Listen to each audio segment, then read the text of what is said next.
Over the past several decades, the political landscape in the United States has been marked by a significant rise in female representation, driven by a societal and cultural shift towards greater autonomy and legacy for women.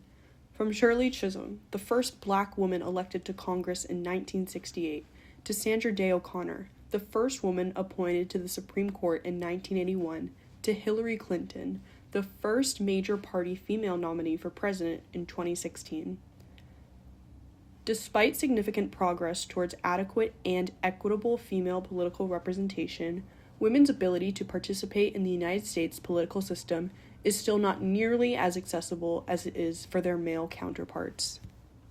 Women leaders, especially those with political aspirations, are pressured to maintain unblemished records, often judged more harshly for their perceived failures than as men.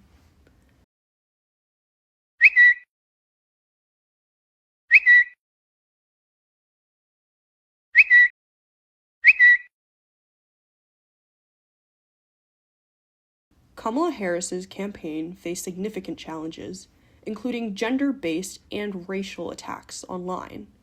Her past relationship with Willie Brown, former mayor of San Francisco, became a focal point for sexist and misogynistic content.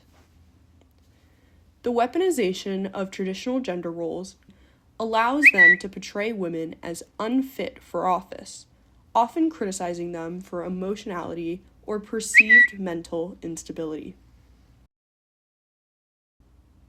These persistent stereotypes about leadership qualities could help explain why, despite legal protections for women in political office, cultural barriers still exist that affect women's access to and experience in political positions. Female politicians face gendered media coverage that focuses on their personal attributes rather than their policies and qualifications, demonstrating how traditional stereotypes persist in new forms. While societal perceptions may have improved in some ways, technology has created new mechanisms for expressing and reinforcing gender bias. Women politicians face disproportionate and purposeful online harassment, impacting their ability to participate in democratic processes. This abuse often targets their physical appearance and sexuality, discouraging their engagement for both political office and online debates. Hillary Clinton's lifelong career as a politician and diplomat, for one, is emblematic of this.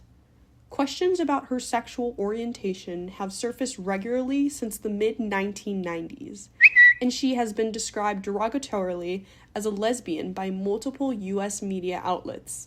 This specific targeted harassment poses a chilling effect, reducing women's participation in civic and political life, which is important for an interactive democracy. The rise of deepfakes, also known as AI-generated images, videos, and other media targeting women, represents a new form of violence. This new imaging demands recognition in updated gender-based violence laws and frameworks like the CEDAW. Deepfake technology leverages AI and facial mapping to create very accurate-looking media by combining and rearranging images and videos. When used for pornographic purposes, these deepfakes perpetuate a culture of extremely inappropriate and objectifying images of women's bodies. An example of these challenges can be found in Liza Halidi's thesis, More Than Just Gender, Media Coverage of Alexandria Ocasio-Cortez and Kamala Harris, where she discusses the unfair treatment of U.S. female politicians Kamala Harris and Alexandria Ocasio-Cortez.